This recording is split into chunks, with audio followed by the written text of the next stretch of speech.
Bienvenidos de nuevo a El hombre de Somerton.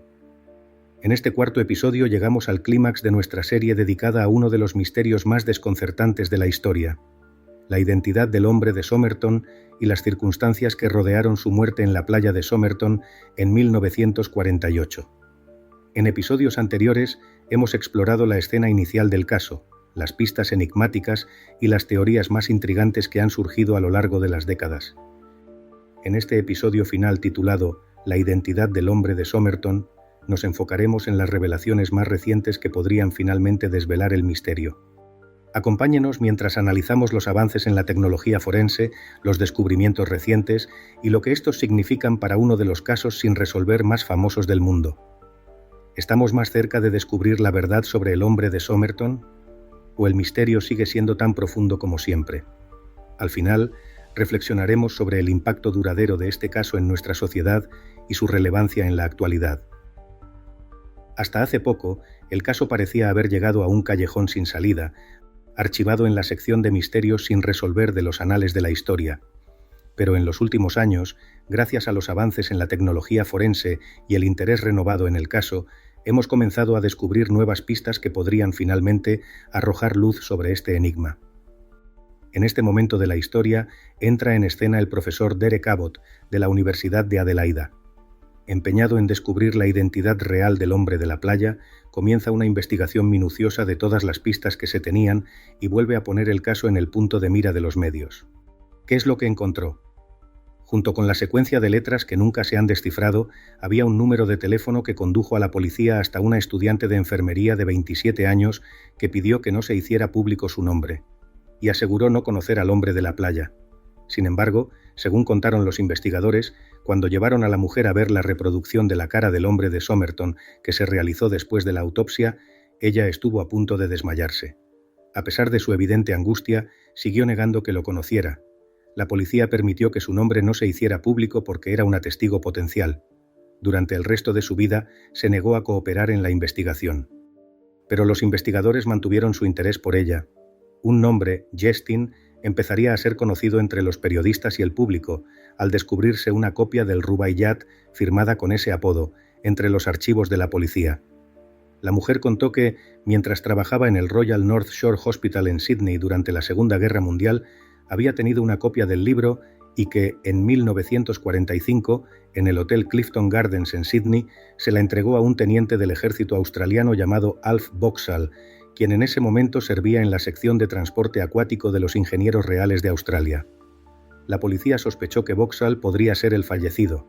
Sin embargo, en julio de 1949, Boxall fue localizado en Sydney y la última página de su copia del Rubaiyat estaba intacta, con las palabras Tamam Shud aún en su lugar. Esa era la copia, en poder de la policía. Cuando el profesor Abbott descubrió el nombre de la mujer desconocida, ya era demasiado tarde para preguntarle nada, pues había muerto en 2007, llevándose consigo sus secretos. Se llamaba Jessica Ellen Thompson. Jessica, a quien todo el mundo llamaba Joe, se casó con un vendedor de coches llamado George Thompson, pero hacia el final de su vida le confesó a una amiga que siempre estaría agradecida a George por haberse casado con ella cuando estaba embarazada de su primer hijo, aunque él no fuera el padre. A través de su investigación, el profesor Abbott llegó a la conclusión de que el hombre de la playa y Joe Thompson se conocían, y cree que tuvieron un hijo llamado Robin Thompson. A través de su investigación, el profesor llegó a la conclusión de que el hombre de Somerton y Joe Thompson se conocían, y cree que tuvieron un hijo llamado Robin Thompson. En 2009, consultó a expertos dentales que llegaron a la conclusión de que el hombre de la playa padecía el raro trastorno genético de la hipodoncia, que afecta a sus dientes incisivos laterales y solo está presente en el 2% de la población. Además, el profesor de anatomía de la Universidad de Adelaida Mathieu Henneberg examinó imágenes de las orejas del hombre de Somerton y descubrió que su cimba, el hueco superior de la oreja, era más grande que el inferior, una característica que solo posee entre el 1% y el 2% de la población. Una comparativa de unas fotos del hombre de la playa y de Robin Thompson mostraba que compartía ambas anomalías. La probabilidad de coincidencia se estima entre una de cada 10.000 y una de cada 20.000. Parecía que tenían una pista que seguir. Cuando el profesor Abbott trató de encontrar a Robin, descubrió que había muerto en 2009. Pero tenía descendencia, una nieta, Rachel Egan, que había crecido en Nueva Zelanda. Se puso en contacto con ella e iniciaron una relación que sorprendentemente terminaría en matrimonio.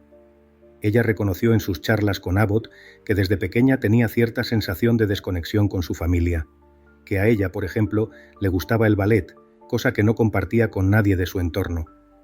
Cuando estaba en la universidad, descubrió que había sido adoptada y consiguió contactar con su madre biológica, Roma Egan, quien había tenido una relación con Robin Thompson, de la que quedó embarazada. Se habían conocido cuando ambos eran bailarines en la Escuela Australiana de Ballet, y ambos decidieron dar el bebé en adopción. Durante años, el profesor Abbott trabajó para demostrar la teoría de que su esposa era la nieta del hombre de Somerton, aunque sin descartar otras posibles líneas de investigación por el camino. Finalmente, Abbott consiguió que se realizara la exhumación del cuerpo del hombre de la playa, de donde los investigadores consiguieron extraer algunas muestras de ADN. Con esta muestra de ADN, los científicos comenzaron a comparar el material genético con bases de datos de ADN en todo el mundo, con la esperanza de encontrar una coincidencia. En 2019, Abbott y su equipo realizaron una investigación exhaustiva sobre la posible identidad del hombre de Somerton. Abbott se había obsesionado con el caso durante años y su búsqueda lo llevó a descubrir detalles sorprendentes. Lo primero que descartó con las muestras de ADN fue que su esposa estuviera relacionada con el hombre de Somerton, lo que ponía punto y final a una teoría algo romantizada de la historia, llena de sorprendentes coincidencias. Finalmente, tras más de 70 años de investigación, el hombre de Somerton tenía un nombre. Se trataría de Carl Charles Webb, un ingeniero eléctrico y fabricante de instrumentos victoriano de 43 años. Después de elaborar un árbol genealógico que abarcaba aproximadamente a 4.000 personas, Abbott y la investigadora y genealogista Colin Fitzpatrick lograron un avance significativo al comparar con éxito las nuevas muestras de ADN con otras de parientes lejanos de Carl Webb. Según los registros, se descubrió que Webb nació en 1905 en Melbourne y era el menor de 6 hermanos. El profesor también reveló un vínculo entre Webb y el nombre T. Keane, que estaba impreso en la corbata que llevaba cuando fue encontrado en la playa. Al parecer, Carl Webb tenía un cuñado llamado Thomas Keane, quien vivía cerca de su casa en Victoria. Estas prendas de vestir probablemente eran herencias de su cuñado. Ahora, Abbott espera que las autoridades confirmen su investigación para poder profundizar en la vida del ingeniero fallecido hace 74 años. Según lo que pudieron determinar, Webb nació en Victoria en 1905 y era hijo de Richard August Webb y Elisa Amelia Morris Grace. Al momento de su muerte, estaba viviendo en Melbourne. Abbott explicó que Webb se encontraba lejos de Melbourne al momento de su muerte debido a un asunto personal y que existen evidencias de que se había separado de su esposa, quien se había trasladado al sur de Australia, lo que sugiere que posiblemente él había viajado para buscarla. Sin embargo, aunque este avance fue significativo, la identificación final del hombre de Somerton aún no se ha logrado de manera concluyente. ¿Podrían estas pistas genéticas conducir eventualmente a descubrir su verdadera identidad? Es posible, y aunque la verdad sigue siendo algo esquiva, todo apunta a que el hombre de Somerton ya tiene un nombre y una historia que ser contada. A lo largo de nuestra serie hemos visto cómo el caso del hombre de Somerton ha capturado la imaginación de personas de todo el mundo, no solo por la naturaleza misteriosa de su muerte, sino también por la extraña combinación de elementos, un mensaje críptico, un libro de poesía, un código indescifrable, que parecen sacados directamente de una novela de espionaje o una película de suspenso. El misterio del hombre de Somerton toca una fibra sensible en nuestra psique colectiva, al recordarnos lo frágiles y efímeras que pueden ser nuestras vidas. Aquí tenemos a un hombre que, a pesar de haber dejado huellas en el mundo, parece haber desaparecido de la memoria colectiva sin dejar rastro de quién era o de qué lo llevó a esa playa en su última noche.